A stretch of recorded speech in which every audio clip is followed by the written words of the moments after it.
கை நீட்டி ஐயா சாமின்னு நீங்க என்கிட்ட கேட்டாகணும்.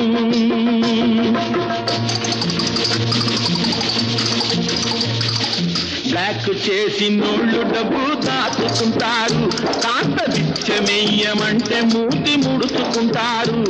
ఆ దాచుకున్నది దోచుకుంటే తప్పర పోతారు, బిత్తర పోతారు. நானும் கூட ராஜாத்தானே நாட்டு மக்களிலே, அட நாணம் என்ன வெக்கம் என்ன காசு கேட்பதிலே.